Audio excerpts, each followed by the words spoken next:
भारत दक्षिण आशियातील एक राष्ट्र. भारताच्या पश्चिमी मध्य भागात विस्तारलं आहे महान असं महाराष्ट्र राज्य. या महाराष्ट्राला देणगी लाभली आहे पश्चिम घाटाची. या पश्चिम घाटाच्या कुशीतून कोल्हापूर जिल्ह्यातून नेहमीच जंगलप्रेमींना साथ घालते ते दाजीपूर अभयारण्य. यालाच राधानगरी अभयारण्य असं देखील म्हणतात. तर ही कथा आहे त्याच माझ्या दाजीपूरची, मी अनुभवलेल्या माझ्या दाजीपूरची.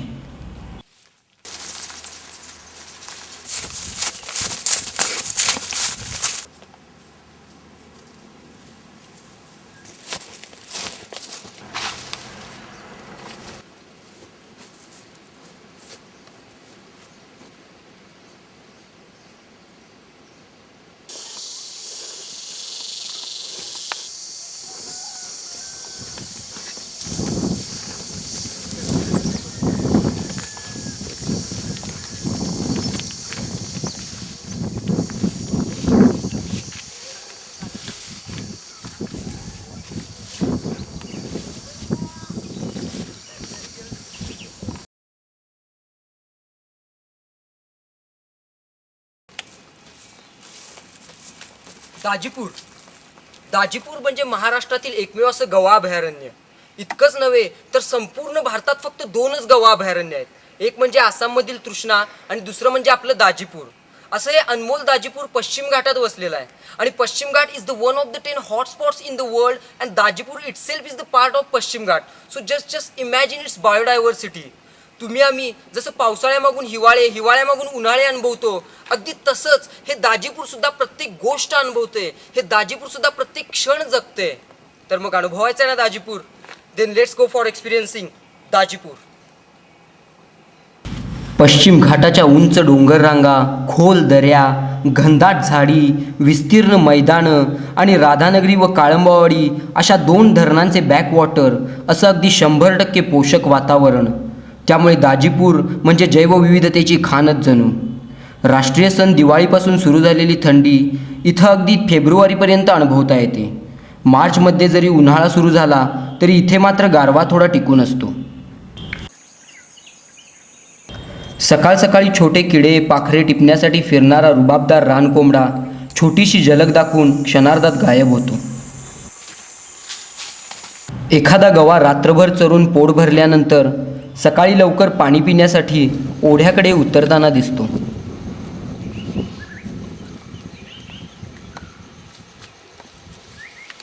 जंगलाला जंगलपण आणि स्वर्गीय मधुरता देण्याचे खरे श्रेय जाते ते पक्ष्यांना. त्यांच्या किलबिलाटातच जंगलाचा जिवंतपणा जाणवतो. जंगल अगदी खुलून जाते.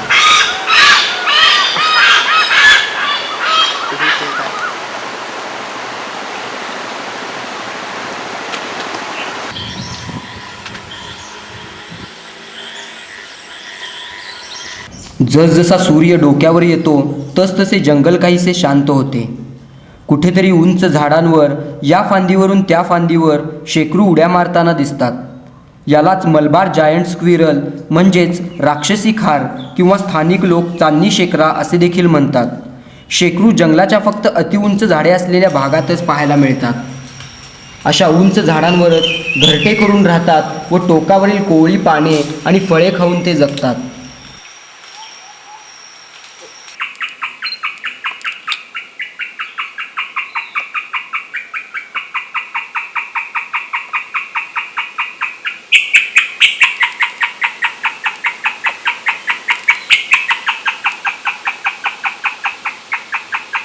जसजसा सूर्य मावळतीकडे झुकतो तसतसे जंगलाचे स्वरूप बदलू लागते.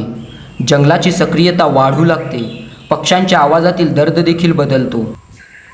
दिवसभर घनदाट जंगलात आरामात रवंथ करून विश्रांती घेऊन गव्यांचे एक एक कळप सूर्य मावळताच बाहेर पडू लागतात. पाणी पिण्यासाठी ओढ्याकडे येताना गवे इतके सतर्क असतात की कोणास ठाऊक झाडीत कुठेतरी धोका लपून बसलेला असावा. धोका बिबट्याचा, धोका वाघाचा. कळपातील प्रमुख गवा प्रथम परिस्थितीचा आढावा घेतो. जोपर्यंत सुरक्षिततेची हमी वाटत नाही तोपर्यंत एकही गवा पाण्याजवळ येत नाही. अजोड मातृत्वाचा नमुना देखील आपल्याला गव्यांच्यात पाहायला मिळतो. पिलांच्या सुरक्षिततेसाठी गवे किंचितही धोका पत्करत नाहीत. त्यांचे डोळे आणि कान साधारण असले तरी घाणेंद्रिये मात्र तीक्ष्ण असतात. केवळ वासाने धोक्याची चाहूल घेऊन ते जंगलात गायब होतात.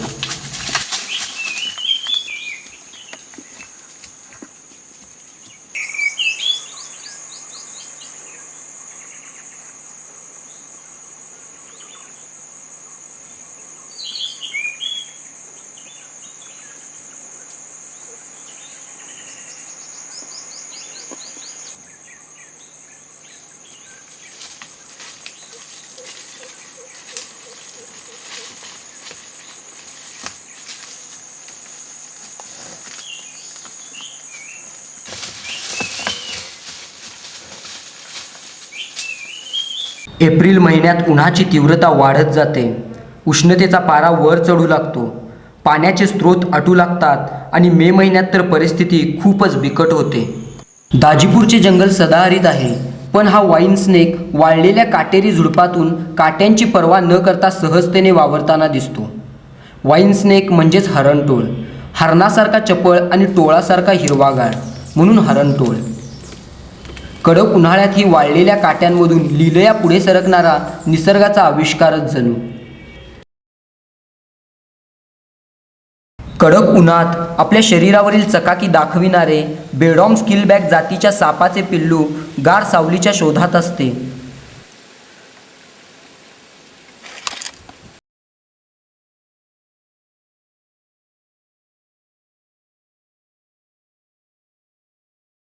या मे महिन्याची झळ गव्यांनाही पोहोचते.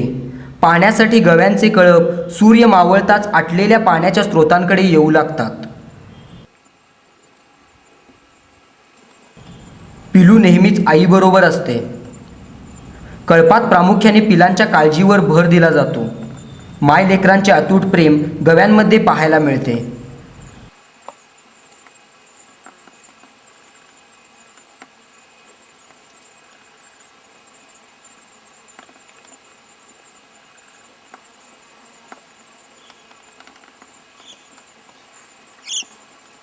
जसजसे अंधार पडू लागतो तसतसे गव्यांचे अधिकाधिक कळप पाण्याला येऊ लागतात.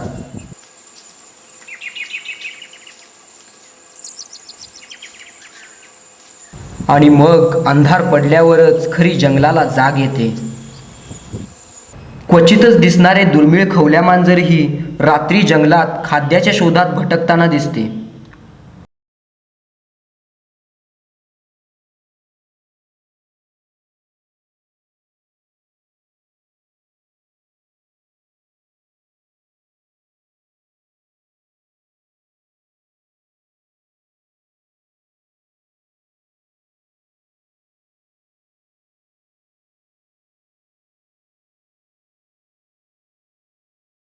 या अंधाऱ्या रात्री जंगलात, खास करून जंगलातील पठारांवर भीती असते ती फुरशाची.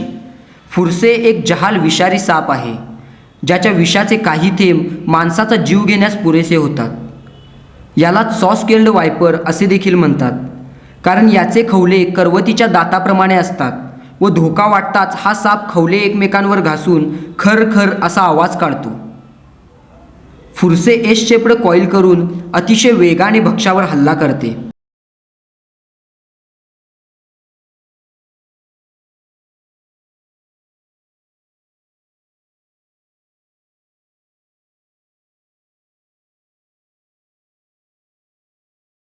उन्हाळ्यातील या भयानक रात्रीनंतर येणारी सकाळ खूप फलदायी ठरते, कारण ती सकाळ बरोबर पावसाची सौगात घेऊन येते. जूनमध्ये पश्चिम महाराष्ट्रात मान्सूनला सुरुवात होते. पाऊस सुरू होतो आणि तप्त दाजीपूरला थंडगार दिलासा मिळतो. वाळलेले ओढे दुतडीवरून वाहू लागतात. धबधबे कोसळू लागतात. आवेश असा जसे काही थेट आकाशातूनच कोसळत आहे. निसर्गाच्या सौंदर्याची खाणच जणू. एरवी जमिनीखाली वाळवी मुंग्या खाऊन जमिनीखालीच दीर्घ निद्रा घेणारा वर्म स्नेक म्हणजेच वाळा साप आता पाण्यात आपली कलाकुसरच दाखवत आहे जणू.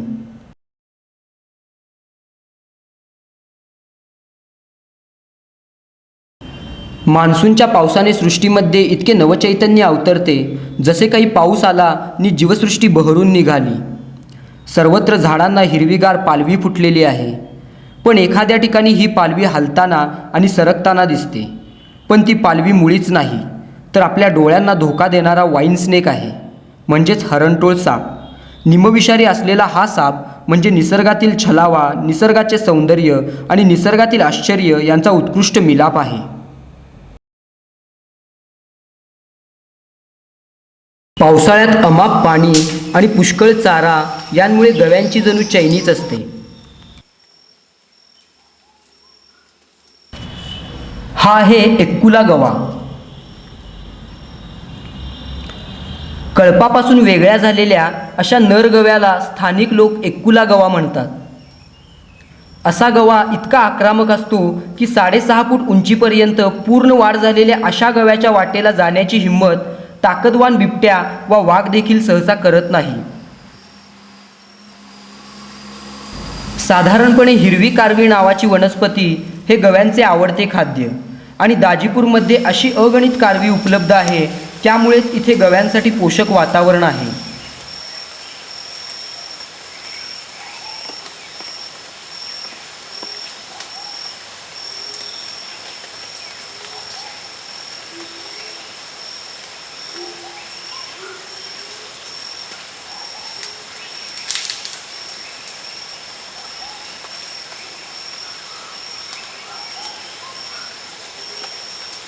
मान्सूनमध्ये पावसाची थोडी उघडीप मिळाली की वाटेवर कधीकधी चपट्या शेपटीचा साप दर्शन देतो. याला फिप्सन्स शीलटेल किंवा खापरखवल्या असे म्हणतात. नेहमी जमिनीखालीच वास्तव्य असल्यामुळे दुर्मिळ असणारा हा साप पावसाळ्यात जमिनीवर दिसतो. अतिशय शांत स्वभावाचा हा साप बिनविषारी असतो आणि सहसा चावत देखील नाही.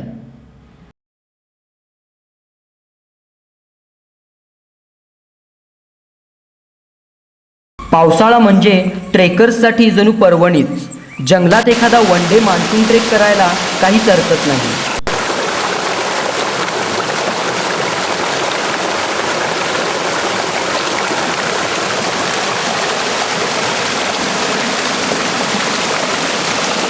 पण हे ट्रेकिंग अभयारण्याच्या भोवतालच्या परिक्षेत्रात करावे लागते, कारण यावेळी अभयारण्य मनुष्य प्रवेशास बंद असते.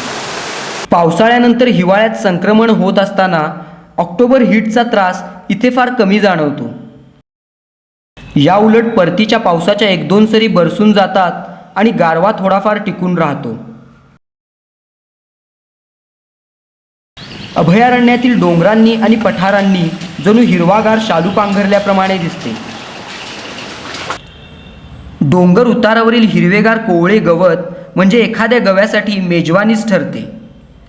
असाच डोंगरावर चरणारा हा गवा या क्षणी दिसतो तर पुढच्या क्षणी दाट धुक्याच्या लाटेमध्ये गायब होतो. निसर्गाची जादूच जणू. या हिरवाईच्या सौंदर्यात भर घालते हे हॉर्नबिल पक्षाचे प्रेमीयुगल जोडपे, जे साथीदार आयुष्यभर एकमेकांशी एकनिष्ठ राहतात.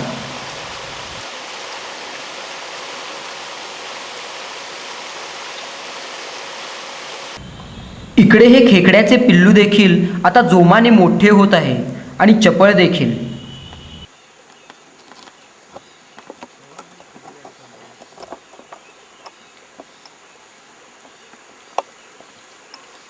हिवाळ्यातील पहाटेच्या थंडीत सुस्तावलेली ही सापसुरळी निरखून पाहिली की निसर्ग सौंदर्याच्या आविष्काराची जाणीव होते.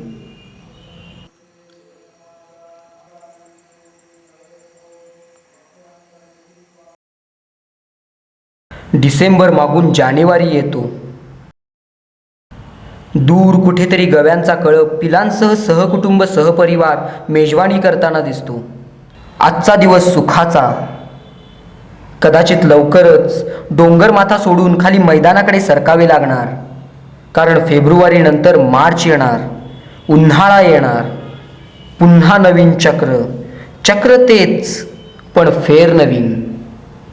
या निसर्ग चक्रात मात्र नेहमीच एक अडथळा येतो, जो अडथळा थेट निसर्गावरच कुरघोडी करू पाहत आहे. आणि या अडथळ्याचं नाव आहे मनुष्य. माणूस जंगलावर अतिक्रमण करत आहे. यातून मनुष्य आणि वन्यजीव यांच्यात अपघात होत आहे. निष्पाप वन्यजीवांचे बळी जात आहेत आणि मानवावर ही संकटे ओढवत आहेत. दोन्ही बाजूंनी अंतिम नुकसान हे निसर्गाचंच आहे. निसर्गाचा समतोल ढासळत आहे आणि आता खरंच विचार करायची वेळ आली आहे.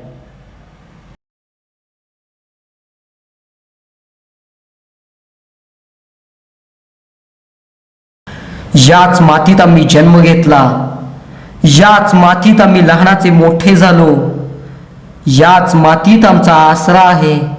आम्हीही जीवन जगतो, तेव्हा आम्हालाही जगू द्या. Please please save me.